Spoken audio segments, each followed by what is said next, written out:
The microphone hissed softly as Tobias King stood at the edge of the small stage on Oak Street, hands resting on the polished wood podium. The summer air carried the smell of barbecue and car exhaust, the hum of a crowd that did not yet know it was about to fall silent. Behind him, carved into clean stone above the doorway, 4 words caught the late afternoon light: Elias King Center for Justice. Out on the folding chairs were faces he knew by name and story. A housekeeper still in her motel uniform clutching a folder of custody papers. A warehouse worker whose back was ruined but whose benefits were finally restored. A taxi driver in a threadbare jacket who still spoke English in stops and starts, but now did it with his head held high. Their children ran between the rows, chasing each other around the sidewalk where 5 years earlier, city marshals had once stood with eviction notices in their hands. Tobias rolled the iron ring on his smallest finger, feeling the worn edge press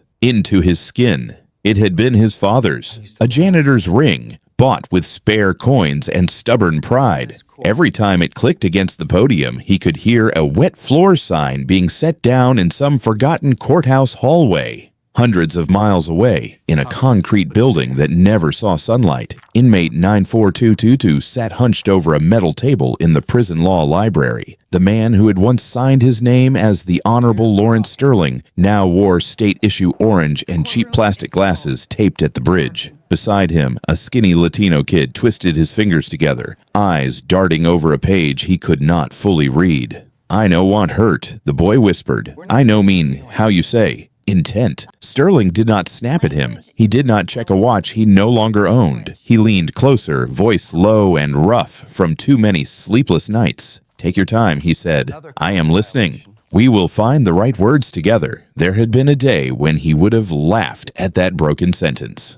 Day when a crooked smile and a single raised eyebrow from the bench could turn a human being into a punchline. One short burst of cruel laughter at a black man's accent in courtroom 4B had torn his career out by the roots, sparked the birth of a free legal network that now stretched across the state, and sentenced him to spend his final years surrounded by voices he had once refused to hear. People still told the story in low electric tones. The day a white judge in a black robe mocked a black man in a worn gray suit, mimicked his words as if they were nonsense. The day he waved to the back of the courtroom and demanded an interpreter for whatever this is. And the moment the young interpreter walked in, went pale and whispered, "Judge, that man is Tobias King." On the stage, Tobias looked up at the stone letters above the door, then down at the sea of faces waiting for him to speak. His thumb brushed the iron ring, then the edge of the plaque bearing his father's name.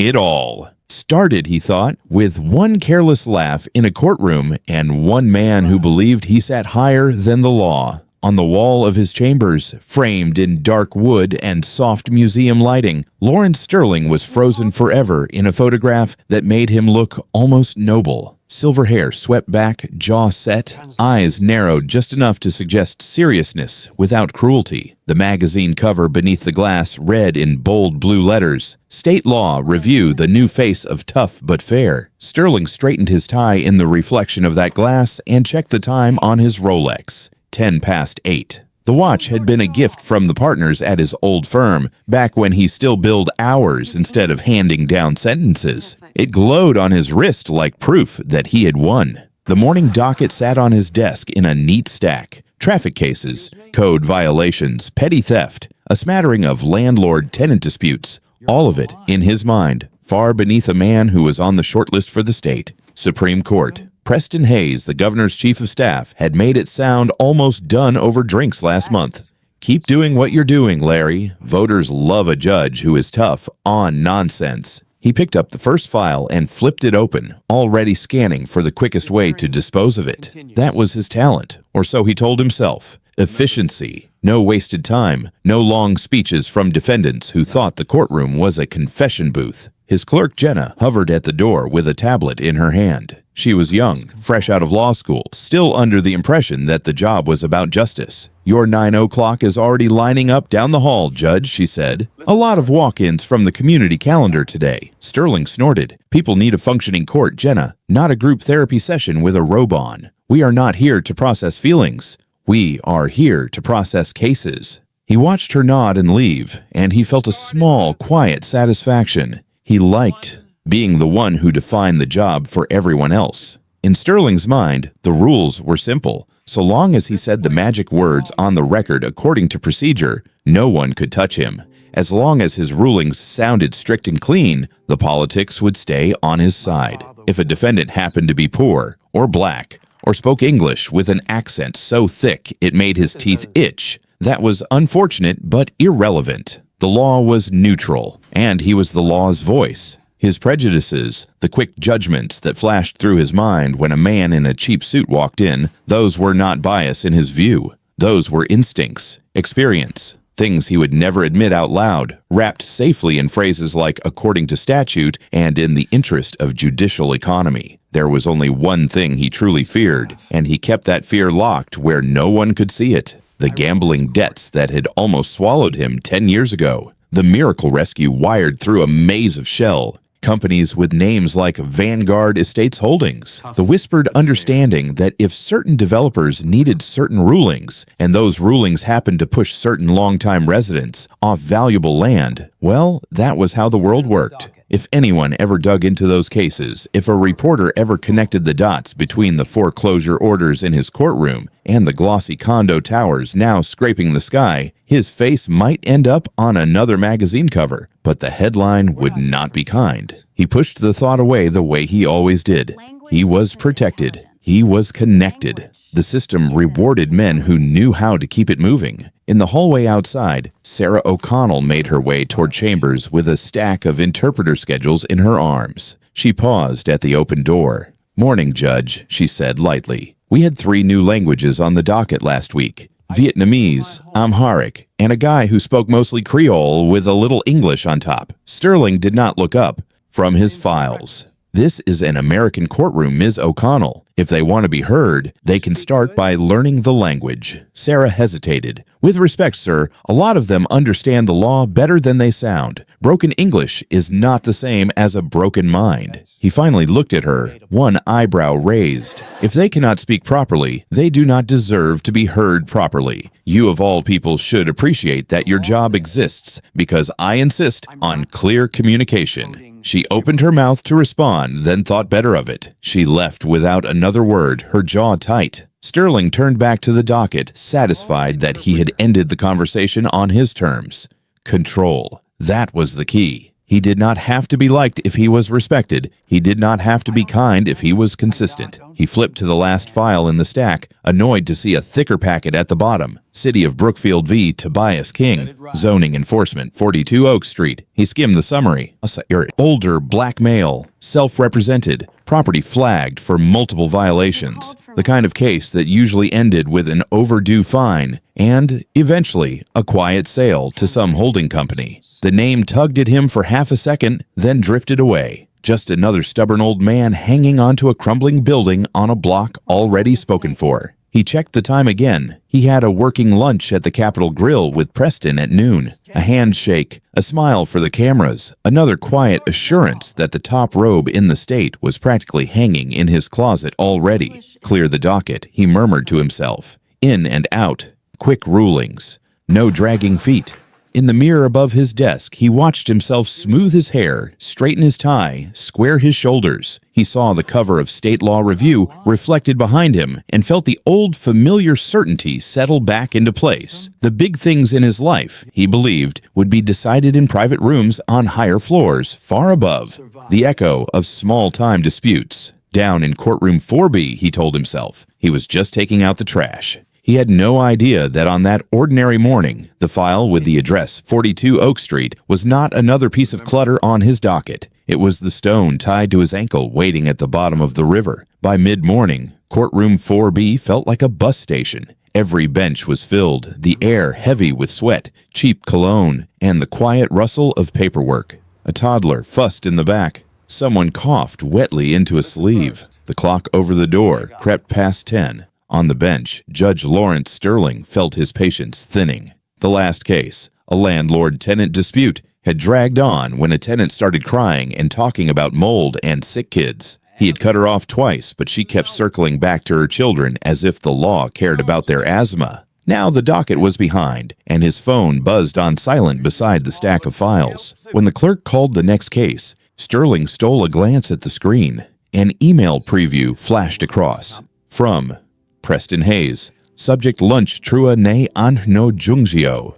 The governor does not like to wait. Sterling cleared his throat, tamping down a flare of irritation. The last thing he needed was to walk into that steakhouse late, smelling like stale courthouse air. Next case, the clerk called. City of Brookfield versus Tobias King, case number 22-194. Zoning enforcement, 42 Oak Street. The heavy courtroom doors open with a slow groan. A tall black man stepped through, moving with a slight hitch in his stride, a hand resting on a worn dark wood cane. His suit was clean but decades out of style, gray fabric gone shiny at the elbows. The cuffs of his shirt were frayed. His shoes looked like they had carried him through more storms than any pair of leather should. He carried a beaten leather briefcase clutched to his chest, as if it were both shield and anchor. The man approached the defense table and remained standing, eyes hidden behind thick, wire-rimmed glasses. Name for the record, Sterling said, leaning into his microphone. Yes, sir. Tobias King. The man answered. His voice was deep, rolling, but his words carried a heavy rhythm that bent the vowels and swallowed some consonants. African, maybe. Caribbean. The sentences came shaped just a little wrong. I come to speak for the building. My home. 42 Oak Street. Sterling heard the accent and the grammar in the same instant. In his mind, a quiet label snapped into place. This will take twice as long as it should. The city alleges your property is in violation of multiple codes, Sterling said. Unsafe wiring, improper use, non-compliant setbacks. Are you representing yourself today, Mr. King? Yes, sir, Tobias replied. I speak for me. I speak good. A ripple of chuckles moved through the gallery. Sterling allowed himself a small, tight smile. You speak good, he repeated, mimicking the cadence. That is debatable. Tobias shifted his weight, gripping the cane a little tighter. Sir, the wiring, it is good now. I fix many things. The case, in Section 12D1, the president say, Precedent, Sterling corrected sharply. Not president. And I have no idea what Section 12D1 is. He knew exactly what Tobias was fumbling toward. The statute citation was close enough. So was the case name that followed. Mangled, but recognizable. State versus Henderson came out of Tobias's mouth as something like Hendu son. The syllables softened and rolled together. Sterling understood all of it. He chose not to. Mr. King, Sterling said, cutting him off with a raised hand. I'm not here to decode whatever this is. This is a court of law, not a guessing game. You are wasting my time. Tobias opened his mouth again, eyes steady. Sir, with respect, the law, it say, in the case of, he tried again, pushing the words uphill. Sterling felt the room's attention on him. The young prosecutor, Gavin Reed, sat at his table in a sharp navy suit, watching with that eager look of a man taking notes on how power should sound. From the back row, a few people had their phones tilted down in their laps, always ready to catch a glimpse of drama. The judge could feel the moment stretching, waiting to see what he would do with it. This is where you show them you do not tolerate chaos, he thought. Efficiency, control, tough but fair. He chose tough.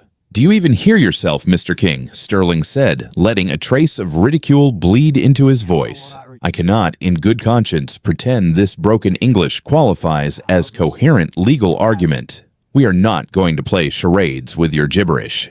A low murmur ran through the room. The word hung in the air between them. Gibberish.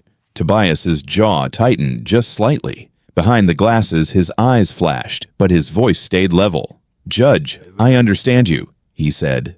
Perfect. You speak fast, but I hear.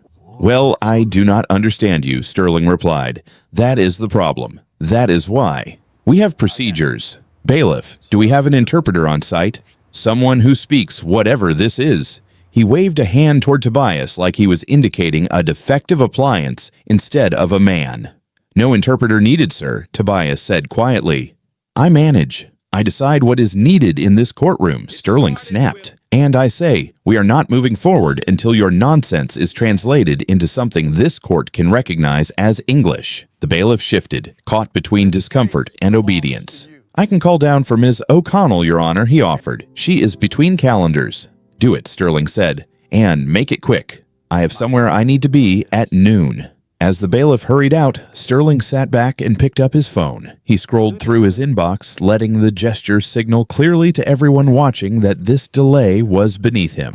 Out of the corner of his eye, he saw Gavin lean toward his young assistant. "Maybe we should offer him a deal before this turns into a mess," the assistant whispered. Gavin's eyes flicked to Tobias, then up to the bench. For a heartbeat, something like doubt crossed his face. "The guy looks harmless," he murmured. "But the judge is on a tear this morning.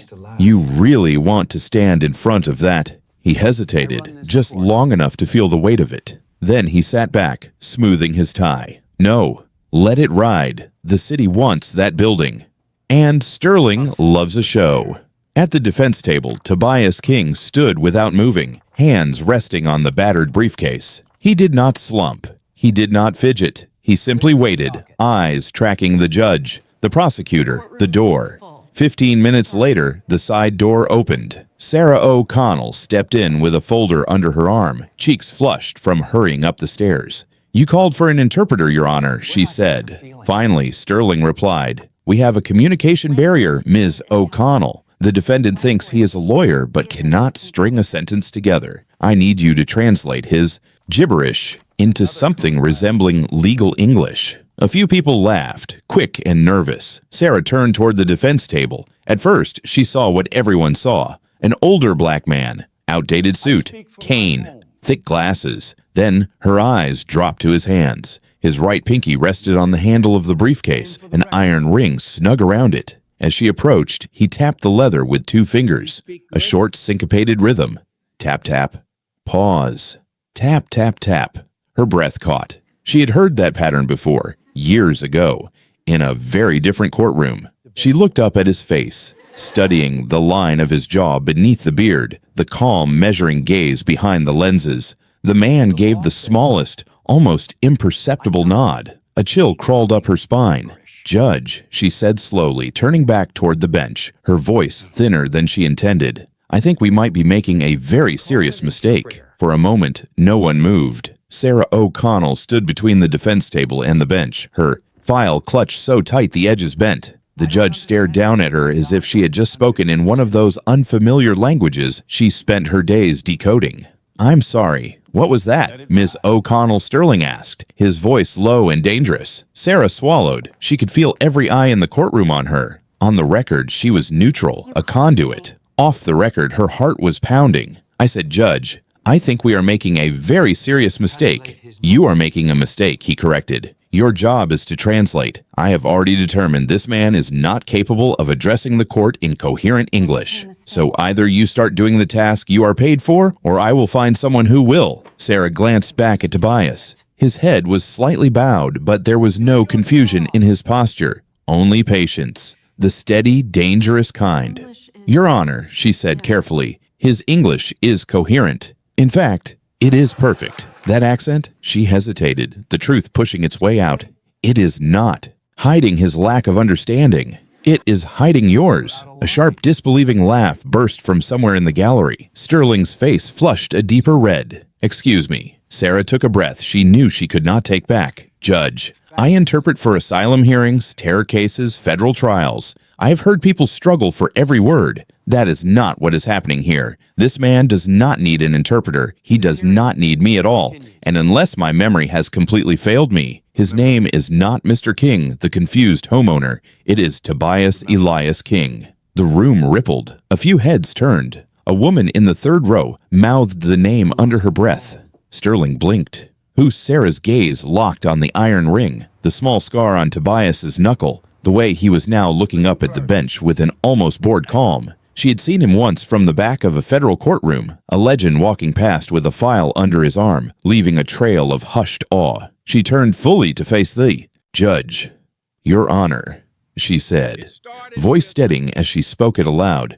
"I believe this is Tobias King, senior partner at King, Vance, and Rothschild, and unless something has changed in the last week, chair of the State Bar Ethics Committee." The silence that followed had a weight of its own. In the second row, a young man in a hoodie slowly lowered the phone he had already been using to record. On the screen, the red dot blinked steadily. He did not hit stop.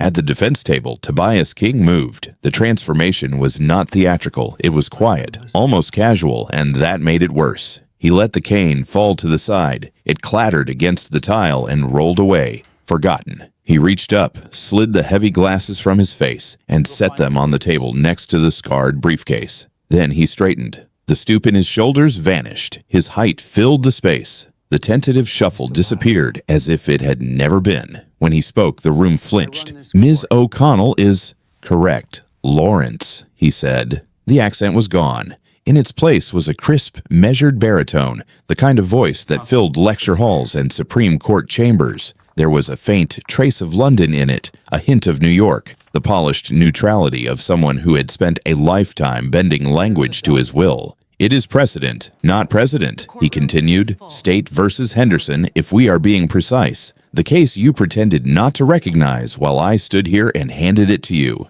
Every word landed like a stone thrown into still water. The rings spread through the room. Sterling's mouth opened and closed.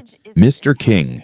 Tornu Tobias allowed himself a small, cold smile. "My name is Tobias King, senior partner at King, Vance, and Rothschild, current chair of the State Bar Ethics Committee, occasional consultant to your governor on, among other things, judicial appointments." A whisper traveled through the benches. Someone in the back cursed under their breath. The young man with the phone adjusted his grip, making sure the frame caught both the bench and the man standing at the defense table. Tobias took a step forward. "Let us make sure we are all on the same page, Lawrence," he said. "A few minutes ago, you mocked my accent for the amusement of the room. You referred to my English as gibberish. You refused to hear my motion not because it lacked merit, but because you did not like how the words sounded coming out of my mouth and did not like how my suit looked on your floor."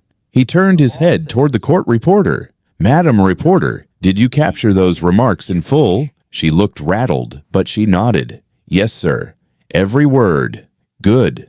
Tobias nodded once, because that record will be very useful when it is reviewed by the Judicial Conduct Commission and the governor's office. I would hate for any of this to be lost. Sterling gripped the edge of the bench. His stomach had gone cold. He could feel sweat gathering at the back of his neck under the starched collar. "You cannot just, you came in here under false pretenses." "This is a test," Tobias said. "That is what it is. A stress test of your courtroom. And you failed before we even got to the first question." He shifted his attention back to the judge, eyes hard now. "Here are your options, Lawrence. Choice A. We proceed.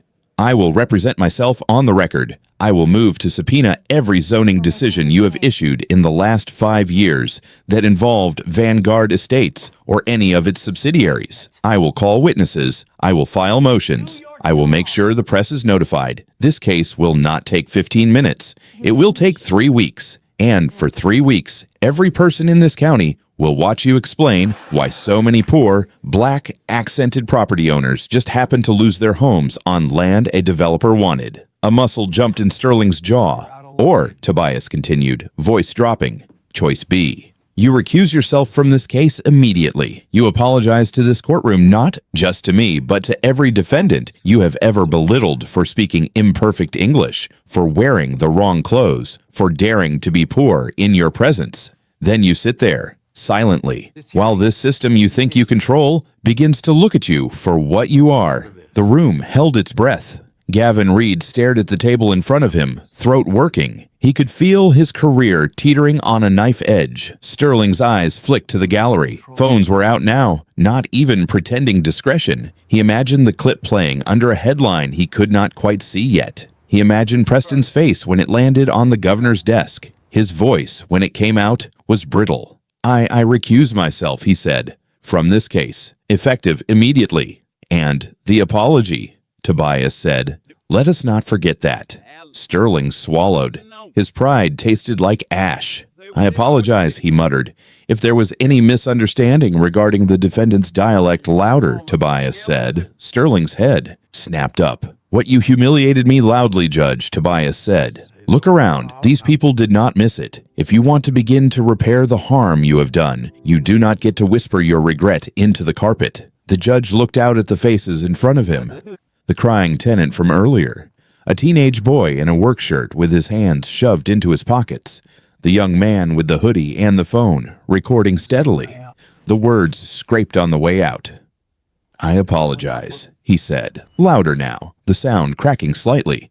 "To this court, to anyone whose voice I have dismissed or mocked because of how they speak. It was wrong." The silence that followed was not forgiving.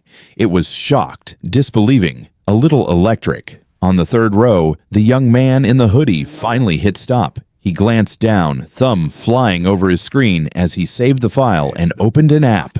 Upload. Title: Judge mocks poor immigrant's accent. Turns out he mocked the man who writes the laws. He hit post. Buy.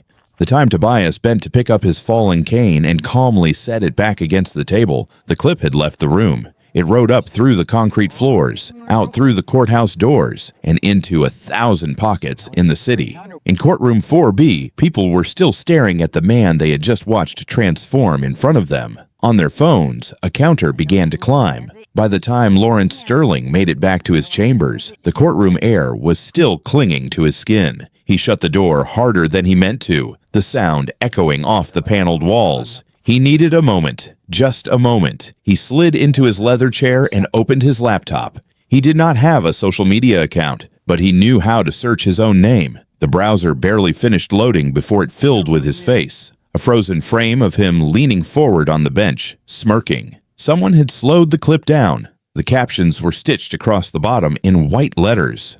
"Judge, we are not going to play charades with your gibberish." Man, he mocked. Top attorney in the state. The view counter climbed as he watched. 50,000, 80, 120. His phone buzzed on the desk, rattling against the wood. A text from Catherine. "My sister just called me crying. Why is our last name under a video labeled racist judge? What did you do? Lawrence." Another buzz. Unknown number linking an article already up on a local news site. Brookfield judge humiliates immigrant in court, gets humiliated back. Then Preston, lunch is canceled. Given this morning's developments, the governor is withdrawing your name from consideration. Do not come to the Capitol Grill. Do not come to the office. We will be in touch through counsel. Sterling read the message 3 times as if the words might rearrange themselves into something less fatal. They did not. A knock at the door made him flinch. "Come in," he snapped. Gavin Reed stepped in, not in his usual smooth stride, but in a stiff, jerky movement. He was holding a cardboard box, his name scribbled on the side in black marker. His tie was loose. He looked like someone who had been crying in a bathroom and then talked himself out of it. "What are you doing with that?" Sterling demanded. "We still have an afternoon docket. I need you in court cleaning up this mess." "There is no docket for me, Judge," Gavin said quietly. "I just resigned." Sterling stared. "You what? Have you lost your mind? You are on a partner track. You leave now, you throw it all away." Gavin let out a sharp, humorless laugh. "There is no track anymore. Not for anyone standing next to you. Do you know who Tobias King actually is? I did some very fast Googling. He sits on the ethics board. He has the Bar Association in his back pocket. If my name stays tethered to yours when this explodes, I am done. I will not be able to represent a traffic ticket." "We are in this together," Sterling said, his voice rising. "You were right there. You were laughing with me."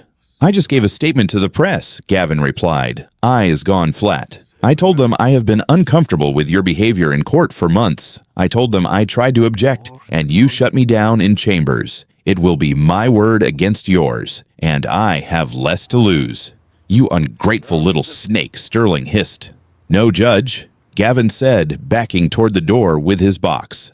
"I am just faster at getting off a sinking ship." He left the door open behind him. Through the gap, Sterling could hear a murmur building in the lobby below. Voices, footsteps, the faint whine of a camera lens zooming. Downstairs, under the vaulted ceiling of the courthouse entrance, Tobias King stood in front of a thicket of microphones and television logos. He was no longer in the faded gray suit. Someone from his firm had delivered a dark navy jacket that fit him like it had been built on his bones. The battered briefcase was still in his hand. A reporter from Channel 7 raised her voice over the others. "Mr. King, was what happened upstairs some kind of stunt? Did you set this judge up?" Tobias smiled without warmth. I would call it a stress test, he said. When we design a bridge, we do not just assume it will hold. We put weight on it. We push it to see where it cracks. This morning, courtroom 4B collapsed under the lightest of loads. A man in an old suit with an accent. What happens to Judge Sterling now? Another asked. Tobias's eyes found the nearest camera, and for a second it felt as if he was looking straight through the glass into chambers above. That depends on whether we are dealing with incompetence or corruption, he said. Incompetence gets you fired. Corruption gets you indicted. He opened the briefcase and took out a thin binder, holding it up just high enough for the cameras to catch. For 6 months, my firm has been reviewing zoning decisions in this district, he continued. We have traced a pattern of rulings that forced long-time homeowners, most of them black or brown, to sell under duress. We have traced money from Vanguard Estates through shell corporations to accounts associated with Judge Sterling's gambling debts. We are sharing our findings with federal authorities. I suspect this will not end with a viral video. Upstairs, Sterling watched the press conference on his laptop, the sound tinny and cruel. His knees went weak. He sank into his chair as if someone had pulled the floor out from under him. 3 days later, the knock on his front door was not tentative. "Police, open up!" Catherine had already left. She took the children and a suitcase the morning the second news cycle hit, leaving a note on the kitchen counter. "I will not have our kids watch you be arrested on television. I do not know who you are anymore." When the battering ram hit the door, Sterling did not move to stop it. Officers poured into the foyer, their boots scuffing the hardwood he had been so proud of. The cuffs were cold on his wrists. He kept his chin up out of pure muscle memory. As they led him down the front steps, a wall of cameras waited at the curb. Behind them, across the street, a black Bentley idled at the curb. The rear window slid down just enough. Tobias King sat inside, face unreadable. He did not smile. He did not gloat. He simply watched as the man who had once towered above him in a courtroom ducked into the back of a squad car. Then he nodded once, a small acknowledgement as if to say, "This is the system you chose. Now it is choosing you."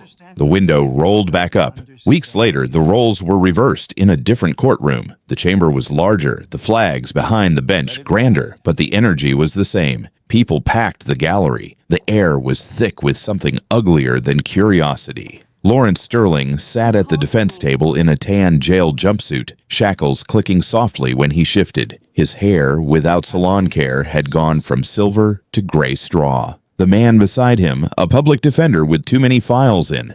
His bag, whispered options he barely heard. All rise. Judge Harrison took the bench. She did not look at Sterling as a colleague. She looked at him the way he had once looked at so many others, as a case. "The state calls People versus Lawrence Andrew Sterling," announced the clerk. District Attorney Michelle Reynolds stood, a stack of color-tabbed binders at her elbow. She was in her 40s, sharp-eyed, the kind of prosecutor who took public corruption personally. "Your Honor," she began, "the defendant stands convicted by a jury of his peers of racketeering, wire fraud, and abuse of public office. For years, he used his robe as a weapon, not a shield. He sold justice to the highest bidder and treated the poor as disposable." When it was time for victim impact statements, she stepped aside.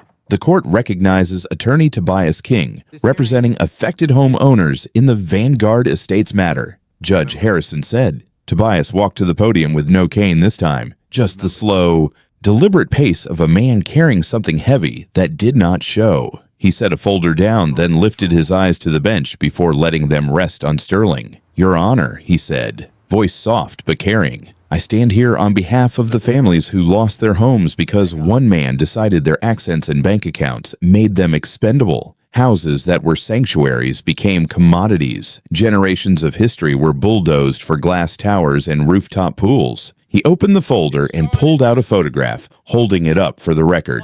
"This is 42 Oak Street," he said. For 50 years, it was a boarding house where black laborers fresh off the bus from the South found their first beds in this city. It is where my father, Elias King, slept when he was mopping the floors of the courthouse, where Judge Sterling later sat in judgment. My father spoke with the same accent you laughed at upstairs, Lawrence. He scrubbed the marble you walked on. Sterling's eyes lifted just for a moment. Tobias saw the flicker of something there.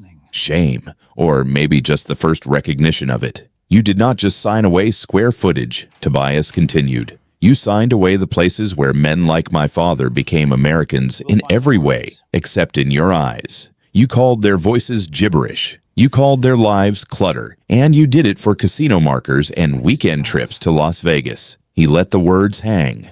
We are not asking for revenge, Your Honor, Tobias said finally. We are asking for the minimum amount of accountability that might remind every judge who wears that robe that it cannot be pawned for personal gain. Judge Harrison listened, expression unreadable. When Tobias sat down, the room seemed smaller somehow, as if the walls had leaned in to hear. Lawrence Andrew Sterling, she said at last, please stand. He pushed himself to his feet, shackles chiming softly.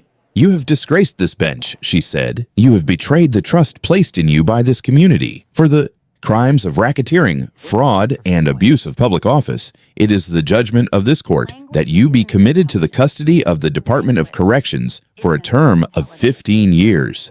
The gavel came down. The sound cracked through Sterling's chest like a shot. As the deputies took his arms and turned him toward the side door, he looked back once. Tobias was surrounded by people from Oak Street, their faces tired but proud. A woman in a housekeeper's uniform was crying into his shoulder. He was listening to her in Spanish, answering in the same language without a hitch. The man whose accent he had mocked was fluent in more worlds than Sterling had ever imagined. And now, with every step that took him closer to a cell, the judge could feel the last of his titles falling away behind him like pieces of a robe that no longer fit. Long before 42 Oak Street was a case file on a judge's desk, it was a smell. Fried chicken and hair grease and bleach. Coffee that had been reheated 3 times on the same stove. The narrow hallway of the boarding house carried all of it, mixing with the sound of radios playing 3 different stations behind 3 different doors. Elias King pushed his mop bucket past the chipped door frames, his work boots squeaking on the wet floor. He wore his name on a stitched patch over his chest, but no one at the courthouse ever bothered to read it. They called him Buddy, Hey You, or just pointed when the trash needed taking out. His accent was thick, a blend of West African vowels and American consonants that did not quite know where to land. Lawyers would mimic it in the elevator sometimes, thinking he did not understand enough to be hurt. He understood everything. At night, in a cramped room at the top of 42 Oak, he sat at a wobbly table with his son. The boy's head barely reached the edge, his legs swinging above the floor. Elias spread out an old paperback of the state's criminal code, bought used from a pawn shop, and traced the words with a calloused finger. Read it out loud, he would say, slow. Make the law, learn your voice. Young Tobias stumbled over the terms at first, tripping on statute and jurisdiction, but he pushed through. Outside, sirens wailed, and the city moved on without them. Inside, a janitor and his son turned black ink into armor. Years later, when Vanguard Estates began buying up the block, 42 Oak showed up on a glossy map as redevelopment opportunity. To the developers, it was a tired building in a transitional neighborhood, ripe for luxury condos. To the city, it was one of many. To Tobias, now a man whose name opened doors in 3 countries, it was holy ground. When he saw his father's old address buried in a zoning notice, when he traced the judge's signature authorizing bogus code violations on neighboring properties, something settled in his chest.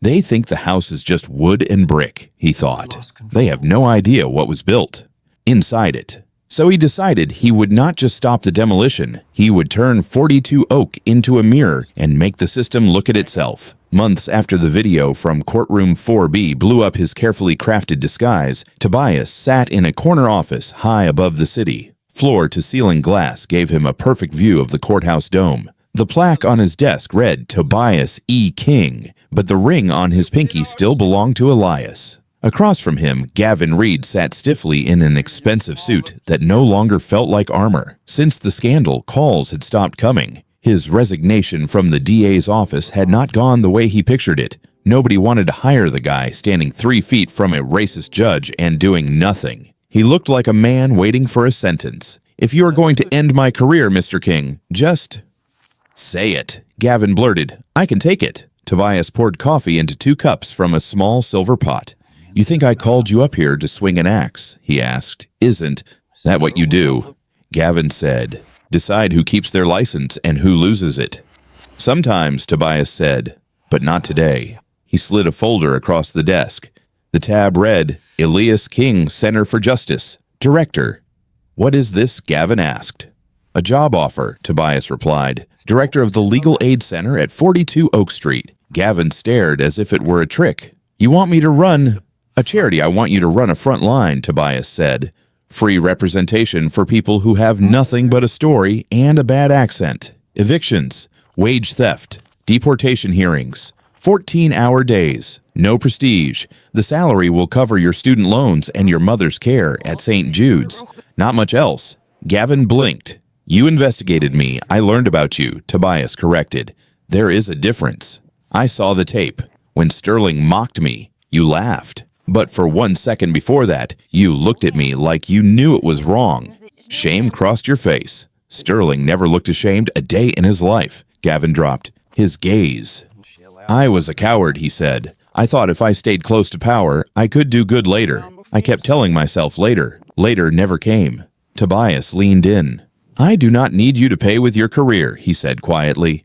The internet already took care of that. I need you to pay with your life. With the next 30 years. Every time you sit across from a client who sounds like my father, you will remember what it cost you to stay silent in that courtroom. And maybe, if you are very lucky, that memory will keep you honest. Gavin's throat tightened. His fingers brushed the folder. Why me? He whispered. Because I am not just testing judges, Tobias said. I am testing the people who stand next to them. The bridge of justice has to carry weight from more than one direction. If all it takes to make you collapse is one old man in a shabby suit, we need a new bridge. Weeks later, 42 Oak Street smelled different. Fresh paint, new carpet, coffee brewing in a communal pot. The old boarding house had been gutted and rebuilt as the Elias King Center for Justice. Kids played in a corner with donated toys while their parents clutched manila envelopes full of threats. Sarah O'Connell sat at a plastic table near the front, explaining a lease clause in Spanish to a grandmother with streaks of gray in her hair. She volunteered 3 days a week now, trading her courthouse badge for a simple lanyard that just said, Staff. Gavin, sleeves rolled up, waded through a stack of intake forms on his desk. He looked exhausted and more awake than he had ever been. Sarah knocked lightly on the doorframe and dropped a new envelope on his desk. Prison mail, she said. For you, from State Correctional. The return address made his stomach do a small, ugly flip. Inmate 9422. He opened it. The handwriting was familiar. Precision disguised as shakiness. To the director, King Legal Aid Center, it began. I write to you as a man with nothing left. I am being denied access to the law library. My filings are rejected over technicalities. The irony that I once did this to others is not lost on me. I have no money, no counsel, no one will return my calls. I am asking, as a human being ground under by the system, for your help. Sincerely, Lawrence Sterling. Gavin let the letter fall to the desk. For a long moment, neither he nor Sarah said anything. You have got to be kidding. She finally breathed. After everything he says, his rights are being violated, Gavin said quietly. They probably are, Sarah shot back, just like the men he sent away for missing a line on a form. If we deny him because he is a villain, Gavin said, are we any different than he was, picking winners and losers based on who he liked? Sarah folded her arms. If we jump to help him, how do we look those tenants in the face, she asked, the ones who lost their houses because of him? Try telling Mrs. Alvarez in the lobby that the first big case we take is saving the judge who signed her eviction. They both looked toward the window, where Tobias was standing outside talking to a line of clients on the sidewalk, his hand resting on the stone with his father's name carved into it. Ask him, Sarah said. They found Tobias in the small conference room, reviewing a brief. He read the letter once, then again more slowly. His face did not change. What do we do, Sir Gavin asked. If we take his case, the community will riot. If we do not, we are letting the prison abuse him the way he abused others. Tobias set the letter down and took off his glasses, rubbing the bridge of his nose. Justice is not about who we like, he said. It is about the standards we set. But there is a difference between the right to a defense and the privilege of our service. He walked to the window. From there, he could see the spot on the sidewalk where they had once dragged Sterling to a squad car. Lawrence is living inside the machine he built, Tobias said. Every delay, every petty rule, every closed door, he designed those things for other people. If I pull him out too soon, I spare him the education he owes. So we just ignore him, Gavin asked. No, Tobias said. We do not become him. He pulled a thin booklet from the shelf, a plain language guide to filing motions without an attorney. He slid it toward Gavin along with a pen. Write him back. Enclose this. Tell him we agree his rights are likely being violated, as they are for thousands of inmates he never thought about. Tell him that if he wishes to fight the system, he must do it as a common man, with no favors and no shortcuts. With just his words on paper, Gavin nodded slowly. How do I sign it? He asked. Tobias smiled, but there was no triumph in it, only a tired kind of clarity. Sign it, he said, from the desk of the interpreter. Sarah blinked. Why me? Because, Tobias said, meeting her eyes, you were the first one in that courtroom who said out loud that what he was doing was wrong. He tried to turn your work into a tool to silence me. Now we turn it into the bridge that might, one day, save him. Outside, the city moved as it always had. Inside 42 Oak, the definition of power was quietly being rewritten. The noise in cell block D was constant. Metal on metal, TVs blaring from behind bars, voices layered in slang he never quite caught. Somewhere along the way, Lawrence Sterling stopped correcting people when they called him by his new name. Yo, gavel, slide the tray down. He had been Your Honor for 20 years. Now he was a tool he no longer controlled. The first time he requested access to the prison law library, he filled out the form in neat block letters, citing the exact regulation that guaranteed him the right. A week later, the warden dropped the request back on his bunk. Denied. Wrong color form. You used a white sheet, the warden said, almost kindly. It has to be blue. We are out of blue. Try again next quarter. That is ridiculous, Sterling snapped. The statute does not mention colors. No, but you did, the warden replied. Read your own case law. You sent men here for missing a signature, for using the wrong font size. Welcome to the system you built, Gavel. At night, when the block finally quieted, Sterling lay awake staring at the ceiling, hearing Tobias King's voice describing Elias mopping the floors of the courthouse, hearing his own laugh, played back 1,000,000 times on 1,000 phones. The turning point came on an afternoon when the library was half empty. Sterling sat at a metal table, a discarded legal textbook open in front of him, when a skinny Latino kid hovered nearby, clutching an indictment. Sir, the boy whispered, his accent thick with fear. How say? I no mean, I no want. Intent. Once those broken words would have made Sterling roll his eyes. This time he closed the book gently. Come sit, he said. Take your time. I am listening. He helped the boy find the definition, explained it in plain language, watched his shoulders ease as understanding replaced panic. For the first time, he saw the stammering, tangled English he had always called gibberish for what it was. A bridge half built, a desperate reach toward a law that had never bothered to reach back. 5 years later, 42 Oak Street did not look like a case file anymore. It looked like a block party. Tents lined the sidewalk, music floated over the crowd, and the old boarding house had a new sign over the door, Elias King Center for Justice. Gavin Reed stood near the makeshift stage, hair touched with gray, shirt sleeves rolled up. No silk tie, no $1,000 briefcase, just a worn clipboard and a line of clients who trusted him with everything they had. He caught glimpses of himself in the windows sometimes and barely recognized the man who once smirked beside a judge. Near the entrance, Sarah O'Connell bounced a baby on her hip while translating a rush of Spanish from an elderly woman clutching a stamped court order. She is saying thank you, Sarah called over the noise, eyes bright. She says nobody ever listened to her before you all did. When Tobias King stepped up to the microphone, the sound slowly died down. He rested one hand on his cane, the other on the podium, thumb rubbing the iron ring on his pinky. My father, Elias King, came to this country with an accent that made people laugh in elevators, he began. He cleaned bathrooms in the courthouse, where your rights are supposed to live. He spoke 5 languages, but because his English was broken, men decided his mind was too. Tobias looked out over the faces, all colors, all ages. A rough accent is not a sign of ignorance, he said. It is a sign of courage. It means someone left home, crossed an ocean or a desert or a highway, and was brave enough to sound foolish so their children might sound fluent.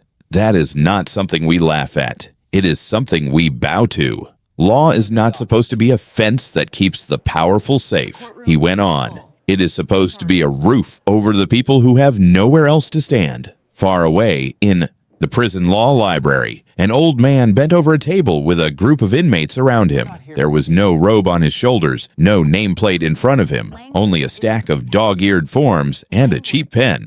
"Gavel, how you spell appeal?" one of them asked. Slowly, patiently, Lawrence Sterling sounded the word out, letter by letter, making sure the younger man wrote it correctly. He would never sit on a bench again. No one would ever call him Your Honor.